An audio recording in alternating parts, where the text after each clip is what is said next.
Napakabilis lang. Saka mura lang naman. Ganun malayo. Ito. Ayan. Nakadikit na.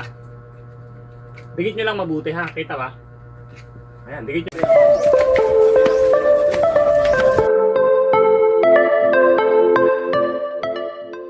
Hello guys. At bumili po uli ako ng ito. Wall mounted phone holder. Dito po siya sa sa pader natin sa wall. Kaya naging wall mounted siya. Ang binili ko ay 3 piraso. Ayan. Makikita nyo, dito sa kwarto walang patungan.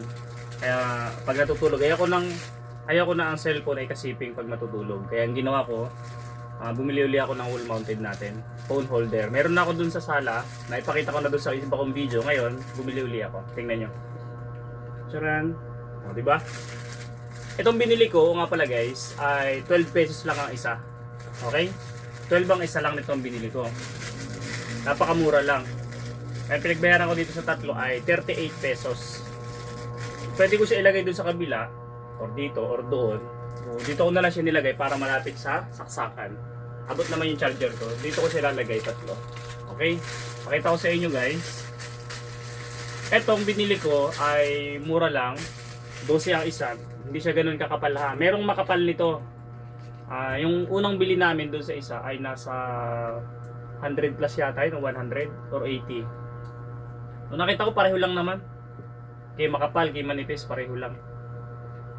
Ito guys, didikit natin. Ayun.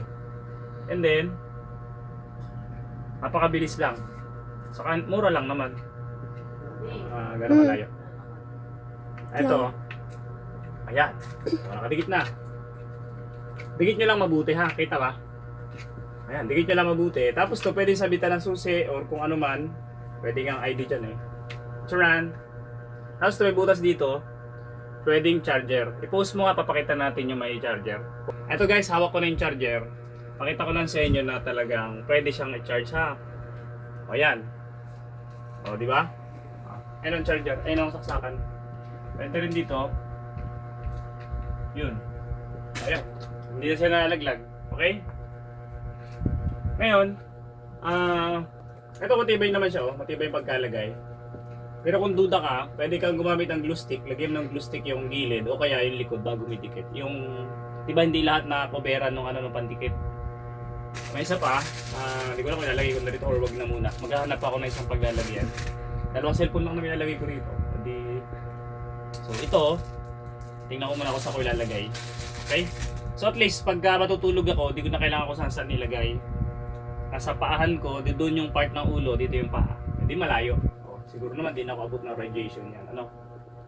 So kung pag nag-alarm siya, pag bangon ko, madali nakabutin. Kalapit lang din ang ilaw. Okay? So ayun. Ayun lang guys, mura lang siya. Kung gusto nyo rin bumili, nasa TikTok siya. Nasa Yellow Basket. Ito siya, 12 pesos lang. Meron siya guys na 13 pesos, iba-iba. Meron din ako nakita ito 50. Ayan. So marami siya guys ha. Dito nyo siya bibilhin ha. Dito sa account ko. Ayan, ito po yung pangalan ko. Hanapin nyo lang po yan. Tapos mag-upload ako ng video na naka-Yellow Basket. Okay? Meron din sa YouTube. Pwede kayong mag-open sa YouTube. Lalagyan ko rin ng link. Sa Shopee naman siya or Lazada. Pero sa TikTok, dito mo siya matik mabibili. Okay? Bilang guys, salamat. Bye-bye.